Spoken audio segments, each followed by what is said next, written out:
আমার বউ আমি বলবো আপনার সমস্যা কি? যে ভদ্রলোক রিক্সা চালাইতেছে তার কাছেও এটা মান সম্মানের প্রশ্ন। চিন্তা করো অবস্থা। আমি এখানে বলে রাখি, এই ব্যবসা করতে গিয়ে আমার কি পরিমাণে স্ট্রাগল হয়েছে। জাস্ট ওয়ার্কার কালেকশনটাকে আমি তোমারে বলি। ওখানে আমি এসে কুমিল্লাতে হাউজিং স্টেটে একটা 4 তলা বাড়ি ভাড়া করলাম। ইন দ্য মিন টাইম আমার সোল প্রোডাকশন শুরু হয়েছে। ঢাকার একটা ফ্যাক্টরি আমার আগেরই ছিল, ওই ফ্যাক্টরিতে সোল নিয়ে এসে আমি তখন হ্যান্ড স্টিচ শুরু করাবো। এখন ওয়ার্কার তো আর পাই না, কারণ জুতার কাজ করা হইলো একেবারে নিচু কাজ, মান সম্মানের প্রশ্ন, কেউ কাজ করবে না।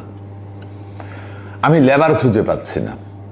যাই হোক, গরিব এলাকা বেছে আমি যেই এলাকার ভিতরে গরিব জোন আছে ওইখান থেকে কিছু ওয়ার্কার কালেক্ট করলাম, প্রচার করাইলাম যে শিক্ষাকালীনও ডেলি 10 টাকা 20 টাকা পাবে। আস্তে আস্তে মেয়েরা আসতে লাগলো, কাজও শিখাচ্ছি। হঠাৎ একদিন আমি আমার ওই বিল্ডিং এ অফিসে বসে আছি, দুপুরের পরে দেখি গেইটে এক মহিলা চিল্লাপাল্লা করছে, খুব চিল্লাইতেছে, আর এক ভদ্রলোক মহিলাকে খুব মারতেছে। আমি ওখান থেকে ধরে নিচে গিয়ে জিজ্ঞাসা করলাম, ভাই আপনি এরে মারেন কেন? আমার বউ আমি বলবো আপনার সমস্যা কি? না আমার সমস্যা নাই, কিন্তু মারতেছেনটা কেন? কয় মিয়া আমি রিক্সা চালাইয়া ভাত খাইতাম পারি, আমার তো একটা মান সম্মান আছে। এই আছে এখানে জুতার কাম করতো। চিন্তা করো অবস্থা। আমি যে জুতা নিয়ে স্বপ্ন দেখতেছি, যে ভদ্রলোক রিক্সা চালাইতেছে তার কাছেও এটা মান সম্মানের প্রশ্ন। যাক, চ্যালেঞ্জ আমি নিলাম, ভদ্রলোকের নিয়ে আসলাম, বুঝলাম উনি ক্ষুধার্ত।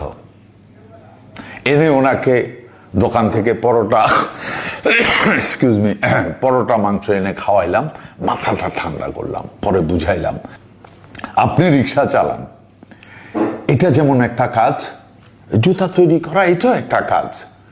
কাজের ভিতরে তো উঁচু নিচু নাই। শুকুর আলহামদুলিল্লাহ, ভদ্রলোক কনভিন্স হইল। মজার ব্যাপার কি জানো, পরবর্তীতে সে তার ওই মহল্লায় আমাদের জুতা লটে নিয়ে যাইতো, নিয়ে ওইখানে সে শ্রমিক সৃষ্টি করছিল। প্রথম তার ওয়াইফকে আমরা শিখাইলাম, সে তার পাড়াতে ওইভাবে শ্রমিক সৃষ্টি করে ওইখানে প্রত্যেক সপ্তাহে প্রায় 500, 700, 1000 পেয়ার জুতা আমাদের তৈরি করে দিত। ইমাজিন করো, 1000 পেয়ার জুতা তৈরি করা 40 বছর আগের কথা। 50 পয়সা করে যদি কমিশন পাই, ইউ আর টকিং অ্যাবাউট 500 টাকা এ উইক। দ্যাট মিনস 2000 টাকা,